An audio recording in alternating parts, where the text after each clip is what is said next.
하나님, 오늘도 귀한 은혜를 허락해 주시니 감사합니다. 우리의 몸과 마음과 영혼이 오직 하나님을 향할 수 있도록 은혜를 베풀어 주시고, 또 저희 속회원들, 또 각 속회들이 이 좋은 가을날에 모임을 가질 때마다, 예배할 때마다, 기도할 때마다 행복한 시간이 되도록 인도하여 주옵소서. 모든 것을 주님께 의탁하오며 살아계신 예수 그리스도의 이름으로 기도드리옵나이다. 아멘. 네, 저희들 지난 주일에는 우리 속회의 날 겸하여서 특별히 우리 루터를 만나다 우리 청년부에 속해져 있는 우리 청년들과 또 우리 서충식 목사님, 또 장성시 장로님 13명이 이제 루터를 만나다 출발을 앞두고 있었는데요. 그래서 파송 예배로 함께 기도하고 또 중보하는 그런 시간을 가졌습니다. 먼저 좀 안내 말씀을 드리면, 오늘 이제 수요일 날 이렇게 저희들이 속회공과 교육이 이제 다음 주 것을 하게 되거든요. 41과의 말씀인데요. 오늘 수요일이기 때문에 이제 내일 우리 루터를 만나다 팀이 점심 먹고 1시에 교회에서 출발하고요. 저녁 8시 비행기로 이제 중국 항공을 이용해서 중국을 경유하고 그리고 이제 독일로 들어가는 일정입니다. 그래서 우리 서목사님 통해 들으니까 7박 10일의 일정으로 이제 비행기로 오고 가는 시간들도 있기 때문에 7박 10일의 일정으로 1500km 정도의 거리를 우리 차량 세대로 이제 우리 순례의 여정을 떠나게 되거든요. 우리 청년들을 위해서 계속 기도 많이 해 주시기를 주님의 이름으로 소망합니다. 내일 떠나게 되면 우리 이제 다음 주 토요일 날 2시에 한국에 도착하는 예정이 되어 있고요.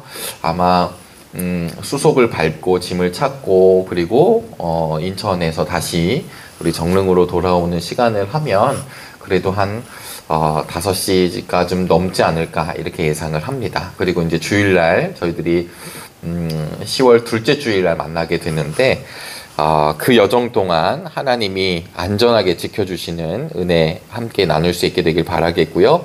우리 속회가 모일 때마다 우리 청년부를 위해서, 우리 루터를 만나다 팀을 위해서 강력하게 또 기쁘게 기도해 주시면 감사하겠습니다. 네, 돌아오는 주일은 이제 추석을 앞두고 있습니다. 추석 전날이기도 하고요. 추석 연휴가 시작이 돼서요. 주일은 우리 광고를 드렸다시피 10시 30분 전세대 연합 예배로 우리 하임 예배실에서 드리게 됩니다. 따로 점심 애찬이 준비되지 않기 때문에 10시 반에 예배를 드리고 그리고는 이제 추석 명절을 보내게 되겠고요. 수요일까지는 우리 주일 오후 예배, 그 다음에 월화수 새벽 기도회, 화요일 중보 기도회, 수요일 수요 예배까지는 우리 각 가정에서 예배를 드리고, 목요일은 10월 9일이어서 이제 한글날 또 연휴이긴 한데 그날은 새벽 예배가 있습니다. 새벽 기도회가 이제 시작이 되고요. 다시 정상적으로 예배 모든 시간을 가지니까요. 그렇게 알아두시고 우리 가족들과 함께 행복한 시간을 기대하며 또 기도하며 은총의 날이 되시기를 바라겠습니다.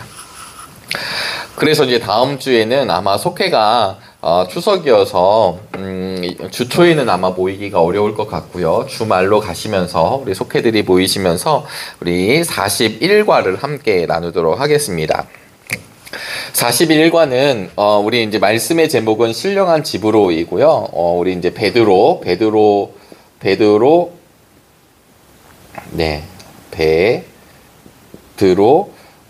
전서의 말씀입니다. 사도 베드로를 통해서 우리가 좀 베드로 전후서를 읽을 때 알아야 되는 것 중에 하나가 흩어진 나그네이죠. 흩어진 나그네라고 하는 이제 디아스포라 크리스찬들에게 주는 말씀이에요. 우리는 신앙생활을 참 감사하게 편안하게 저희들이 그렇게 하고 있지만 이 시기만 하더라도 내부적으로도 갈등이 있고요. 어떤 갈등이 있냐면 이제 베드로전서에서도 나오지만 율법 교사들, 빌립보서에서도 나오고 율법 교사들이나 어떤 이단들이나 그다음 거짓 교사들이 등장을 하여서 흔드는 작업이 있고요. 또 외부적으로는 핍박이 있고 또 박해가 있고 그런 일이 있습니다. 그러니까 예수를 믿는다고 하면 이렇게 사람들 앞에서 떵떵거리며 사는 게 아니라 어려움이 쫓아오게 되는 거죠. 그런 가운데 베드로 사도가 흩어진 그리스도인들, 디아스포라 크리스천들을 향하여서 이제 권면의 말씀이기도 하지만 소망의 말씀을 하나님께서 베드로를 통해 주시게 돼요. 그런 말씀을 우리가 베드로전서 말씀을 통해서 알 수 있는데, 오늘 우리 속회공과의 본문은 베드로전서 2장의 말씀입니다. 여러분 2장 2절을 읽어보면요, 2장 2절의 시작점이 이렇거든요. 갓난 아기들처럼 순수하고 신령한 젖을 그리워하십시오. 순수한 젖, 신령한 젖, 이게 무엇을 뜻하는지는 아실 거예요. 순수하고 신령한 젖. 네, 순수하고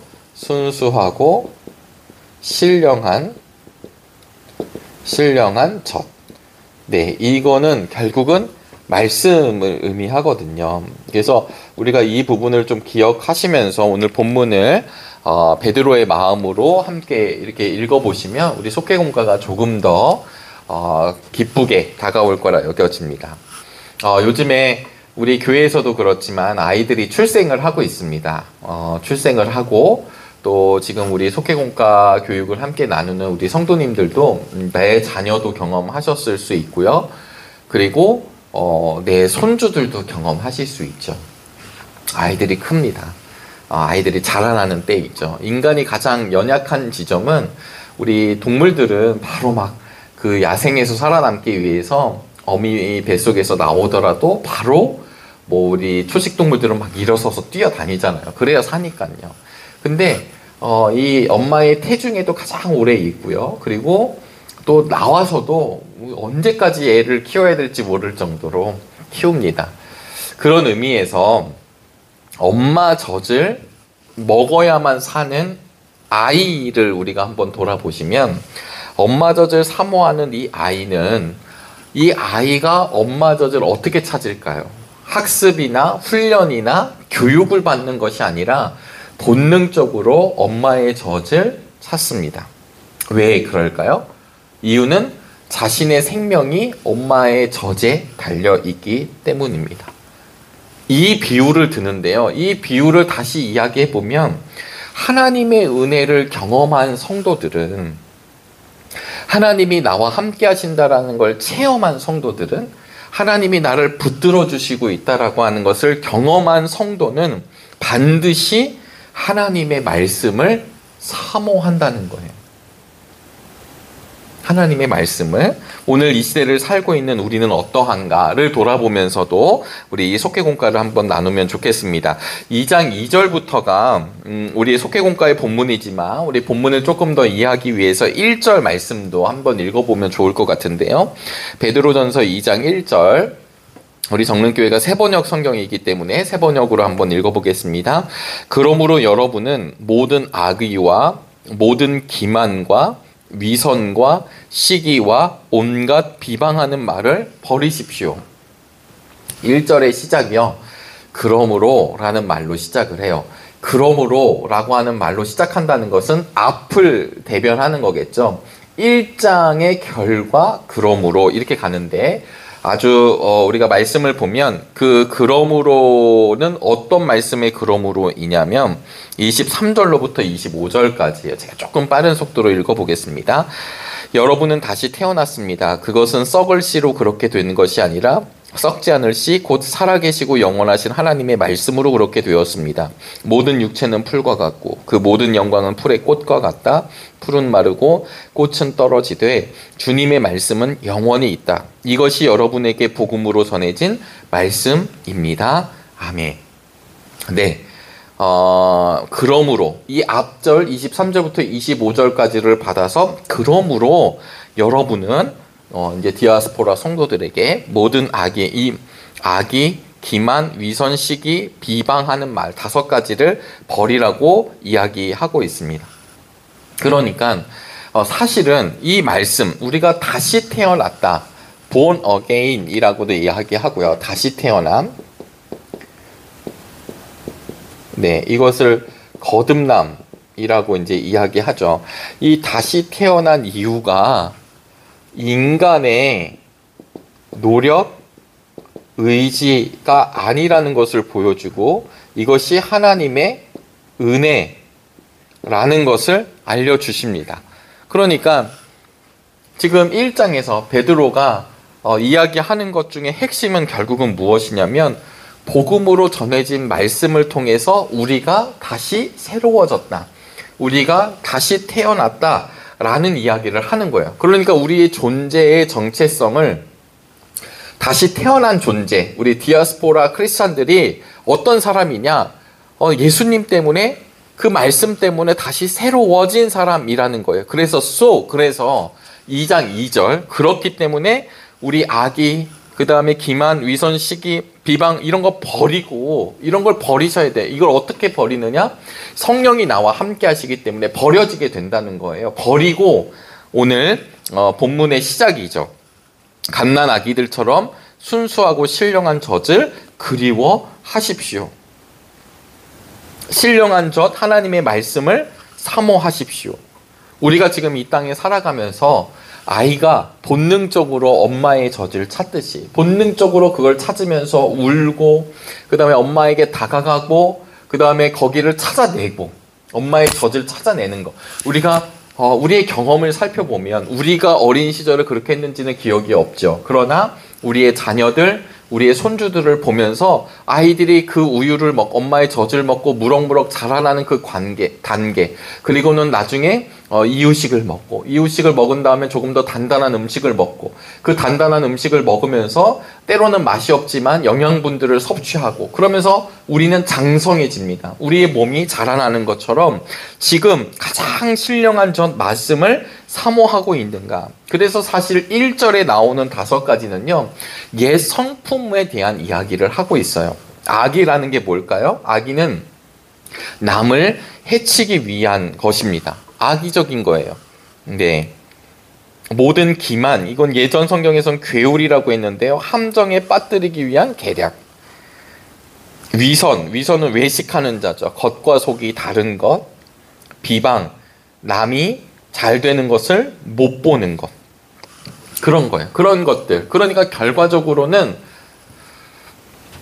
나를 세우기 위해서 누군가를 깎아내리고, 누군가를 모함하고, 누군가를 내리는 옛 자아, 옛 성품, 이것을 버려버리고 우리는 신령한 젖을 계속 사모해야 된다라는 이야기입니다. 신령한 젖을 계속 사모한다라는 건 살기 위해 그렇게 가요. 그렇게 가면 더더욱 은혜의 자리로 가게 되어 있다라는 것입니다. 신령한 젖을 사모하잖아요. 그러면 이 신령한 젖을 사모하면 사모할수록 우리는 무엇을 깨달을 수 있냐면, 우리는 은혜로 살아가는 자들이구나. 근데 이 사모함이 없잖아요. 사모함이 없습니다. 그러면 어떻게 될까요? 하나님의 말씀을 사모함이 없어요. 그러니까 나에게 필요한 걸 하나님을 믿지만 내가 사모함이 없으면 하나님께 무엇을 달라면 내 힘을 달라고 요청하죠. 내가 가는데 부족한 걸 채워달라고 얘기하는 거죠.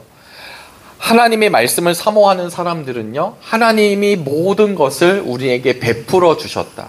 여러분, 우리가 잊기 쉬울 때가 많잖아요. 오늘 이렇게 숨을 쉬고 있는 것도, 또 이렇게 속회 공과 교육을, 말씀을 듣고, 또 우리 속회 식구들을 위해 기도하고 이렇게 준비하는 게, 이게 뭐 당연한 게 아니라, 이렇게 할 수 있는 생명과 건강을 내가 갖고 있는 것이 아니라 하나님이 허락해 주셨다.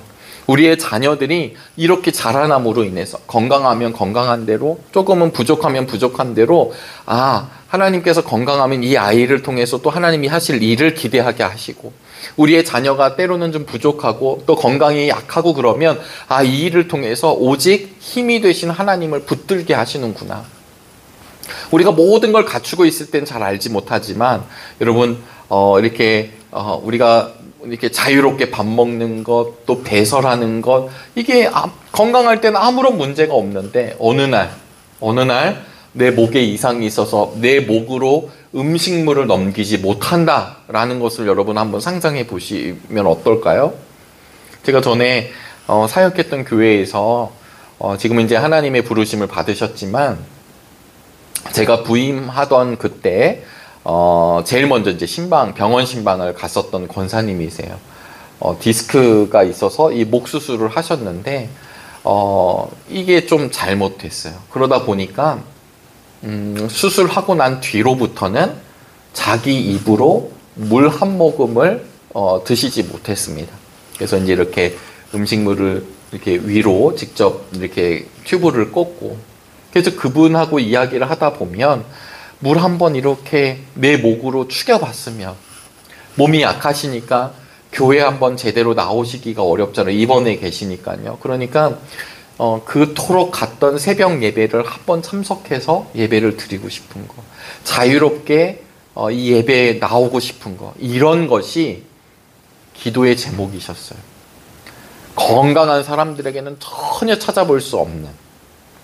그러면 그 권사님은 자신의 인생을 그렇게 되지 못했기 때문에 저주하셨던 것이 아니라, 그 권사님께서는 내가 그런 시간, 교회에서 봉사했던 시간도 너무 감사하고, 그러나 또 하나님의 은혜가 주어져서 건강을 좀 주시면, 그래서 내가 예배를 참석할 수 있다면 하나님 너무 감사하겠습니다. 또 간구하며 앞길을 걸어가는 거죠.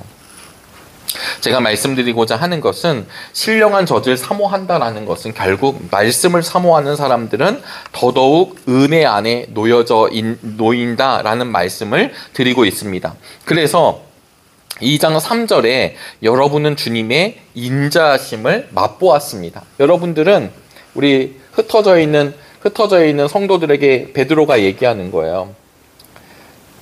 인자하심을 맛보았다. 이 인자라는 말은 우리가 많이 듣습니다. 이것을 헤세드라고 이야기하죠. 이 헤세드는 하나님의 언약의 사랑이에요. 그러니까 하나님께서 약속하신 것을 베풀어 주시고 약속한 것은 꼭 이루시는 하나님을 쓸 때 이 헤세드라는 말을 사용하게 됩니다. 그러니까 하나님은 그냥 예뻐서 해주고 오늘 조건을 만족했기 때문에 주는 사랑이 아니라, 우리들에게 지금 디아스포라 흩어진 성도들은 이미 하나님의 사랑을 경험했다라는 거죠.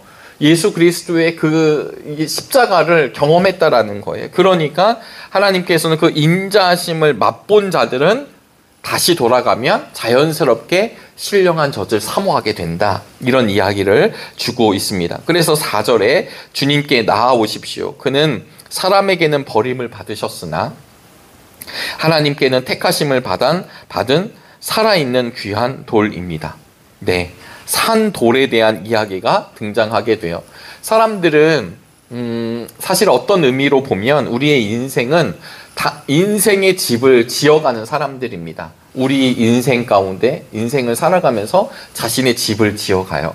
자신의 인생이라는 집을 지어가요. 그럴 때 집을 짓는 가장 기초는 이 기초가 튼튼해야 되는 거잖아요. 그런데 이 가지고 온 돌, 이 돌이요, 지금은 워낙 건축 기술들이 발달됐으니까 이렇게 깨끗하게 건물을 짓지만, 옛날에는 주어진 자연 재료를 잘 깎고 다듬고 이렇게 하면서, 그러니까 엄청난 에너지를 쓰면서 집을 만들게 되는데요. 이 돌로, 사실 이 지금 베드로전서에 돌이라는 이미지가 계속 사용되고 있는데요. 이 돌이 버림받았다라는 거예요. 사람들에게 버림받았다라고 하는 말은 사람의 입장으로 보면 필요하지 않은 거죠. 필요하지 않기 때문에 버리게 돼요. 그러면 여기서 말하고 있는 살아있는 돌, 산돌은 누구를 뜻하는지는 우리가 이제 말씀을 읽으면 알겠지만 이 산돌이신 예수 그리스도이시잖아요. 예수 그리스도이세요. 근데 이 돌을 사람들이 버려요.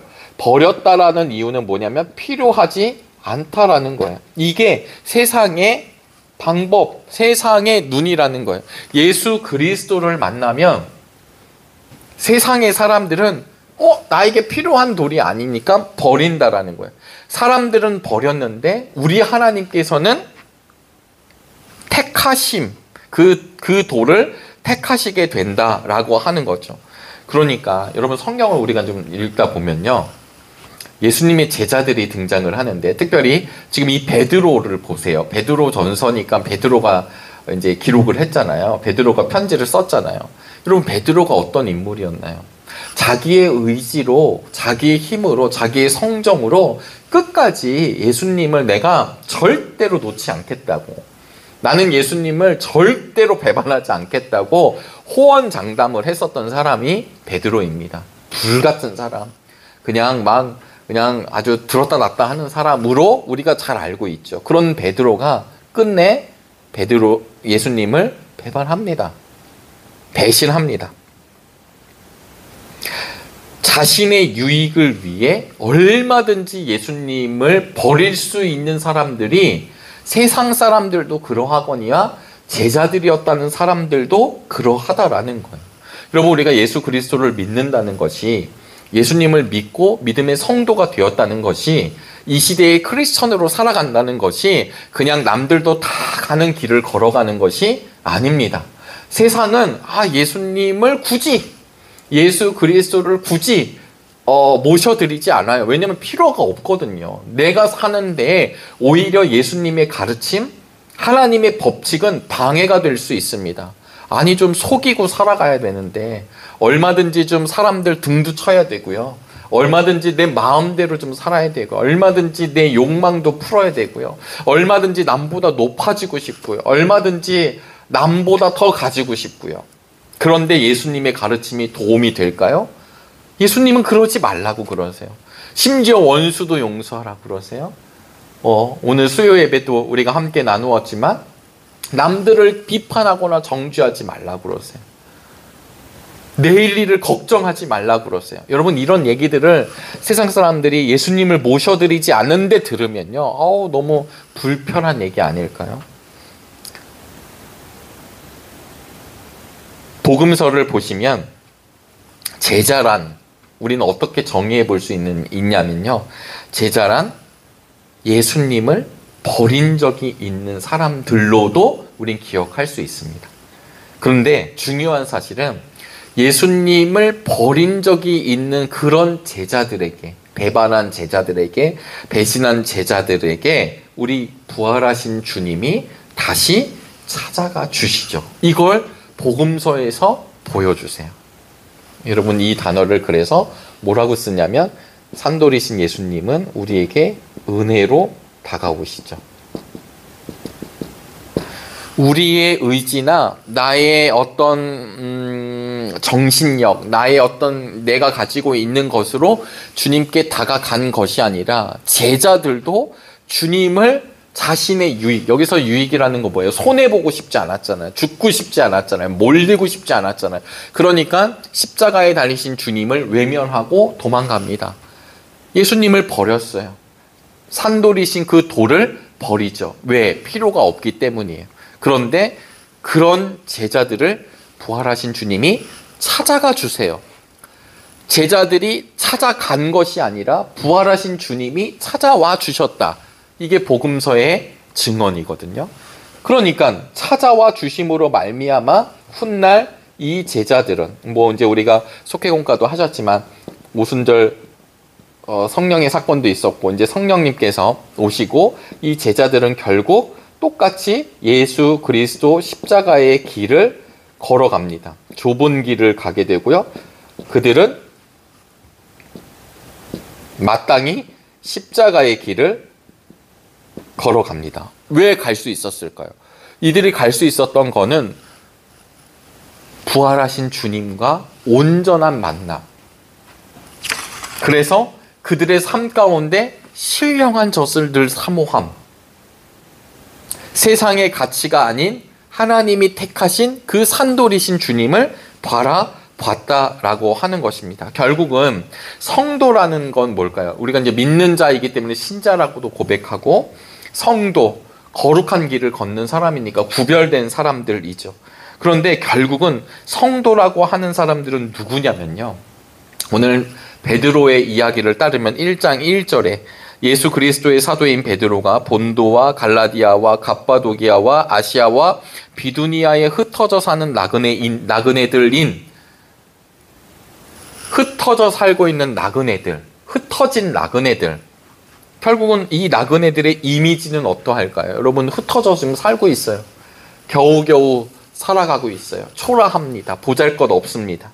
그런데 이 떠돌이 인생인 나그네들에게 당신들이 어떤 존재인지를 알려주시는데요, 결국은 나중에 뭐라고 말씀하실까요? 우리 베드로전서 2장 9절에는 이렇게 말씀하십니다. 그러나 여러분은 택하심을 받은 족속이요 왕과 같은 제사장들이요 거룩한 민족이요 하나님의 소유가 된 백성입니다. 그래서 여러분을 어둠에서 불러내어 자기의 놀라운 빛 가운데로 인도하신 분의 업적을 여러분이 선포하시는 것입니다. 어둠에서 빛으로 불러내신 분, 어둠 속에 있던 우리들을 빛 가운데로 오게 한 분을 따라 걸어가는 이들, 이것이 흩어진 나그네들의 정체성입니다. 세상 사람들은 그 겉모습을 보고 평가할지 모르겠습니다. 가끔 성경을 묵상하다 보면 마태복음 16장에 가보시면 가이사랴 빌립보에 도착한 예수님과 제자들의 모습이 나와요. 가이사랴 빌립보에서는 판신전이 이렇게 있잖아요. 로마가 직접 지은 로마 도시이기도 합니다. 계획 도시이죠. 그리고 아주 자연 환경도 좋습니다. 근데 예수님과 제자들의 행색은 어떠했을까요? 저 비천한 나사렛 출신 갈릴리 어부들, 그러니까 못 살고 그 당시 그냥 민중이라고 이야기했었던 그 모습을 가지고 화려한 곳으로, 로마 사람들이 휴식을 취하고 도서관도 있고 전시품도 있고 미적인 어떤 이런 예술 작품들도 있는 그런 도시, 계획된 로마가 만들어 놓은 도시, 이주시킨 도시, 그런 곳에 예수님이 딱 등장하셨을 때 예수님의 소문은 났지만 예수님의 모습이 우리가 보기에 가장 화려한 모습일까요? 아니요. 낙루하신 모습이겠죠. 제자들은. 그런데도 불구하고 그 예수님을 사람들은 우러러 볼 수밖에 없었습니다. 왜냐하면 그 중심이 꽉 차 있기 때문이죠. 제자들이 그러한 것 아닐까요? 오늘 이 시대도 마찬가지입니다. 수많은 사람들이 외형적인 것에 우리의 목숨을 걸 때가 참 많이 있습니다. 남들의 평가에 우리의 목숨을 다할 때가 있습니다. 그러나 우리의 중심이 주님과 함께하는 중심이라고 한다면 우리가 바로 오늘 9절에 말씀하시는 것처럼 여러분들은, 오늘 이 시대를 살고 있는 정릉의 교우들은, 우리 속회의 속도원들은 택하심을 받은 족속입니다. 왕과 같은 제사장들입니다. 여러분들은 거룩한 민족입니다. 하나님의 소유된 백성입니다. 하나님의 것입니다. 하나님 짤입니다. 하나님의 것입니다 라는 이야기, 결국 이 이야기를 통해서 우리 하나님은 언약을 반드시 이루어 가세요. 하나님의 약속된 백성들을 하나님의 나라로, 하나님의 품으로, 하나님의 섭리로 인도해 주신다라는 것을 보여주죠. 그래서 이런 사람들이 훗날에 어떻게 되는 것일까요? 신령한 집으로 세워진다는 것이죠. 신령한 집, 하나님의 공동체, 하나님의 나라로 세워진다라는 것을 이야기합니다. 그래서 속회공과는요, 이 신령한 집으로 세워지는 사람이 어떤 사람이냐? 당연히 신령한 젖을 사모하는 사람, 하나님의 말씀을 사모하는 사람들입니다. 그게 어쩌다 한번 보는 것이 아니라 어린 아이가 생명 때문에 끊임없이 때마다 엄마의 젖을 찾는 것처럼 신령한 집을 세우는 사람은 언제나 항상 하나님의 말씀과 동행하는 사람이죠. 왜냐하면 그 은혜를 경험했기 때문에, 그래서 내 삶에 은혜 없이 살아갈 수 없는 것을 아는 사람들이라는 것입니다. 더 나아가 결국은 산돌이신 주님과 만나는 사람들이에요. 골로새서에 보면 예수께 뿌리를 내리라고 그랬습니다. 우리의 뿌리가 누구에게로 달려져 있는가? 마태복음에 보시면 우리가 어디에다 집을 지을 거예요? 반석 위에 집을 지어야 되잖아요. 모래 위에 집을 짓지 말고. 그럼 그 반석이 누구시냐면 예수 그리스도이시잖아요. 산돌이신 예수 그리스도, 우리의 주춧돌이 되시는 예수 그리스도, 우리 주님께 뿌리를 내리고 그 주님과 연결된, 주님과 연합한 그런 사람들이 신령한 집을, 신령한 공동체를, 하나님의 나라를 세워가는 것입니다. 우리 믿음의 성도 여러분, 이제 곧 이제 돌아오는 주일은 다음 전세대 연합으로 예배를 드리고요. 또 우리 한가위를 맞아서 추석 연휴를 보냅니다. 가족들하고도 만나고 또 여러 사람들을 만나게 될 때 우리 안에 가장 중심이 무엇인지가 드러나는 믿음의 시간이 되시기를 바랍니다. 하나님의 사랑이, 하나님의 복이, 하나님의 은혜가 우리 정릉의 교우들을 통해 마음껏 통로가 되셔서, 도구가 되셔서 흘러갈 수 있게 되기를 주의 이름으로 축복합니다. 기도하시겠습니다. 하나님의 은혜를 감사합니다. 오늘도 귀한 시간을 주셔서 신령한 집으로 세워지고라고 하는 제목으로 함께 속회공과를 나누었습니다. 산돌이신 주님과 만나는 은혜 허락하여 주시고 날마다 신령한 젖을 사모하는 믿음의 교우들이 되도록 은혜를 내려 주옵소서. 예수 그리스도의 이름으로 기도드리옵나이다. 아멘.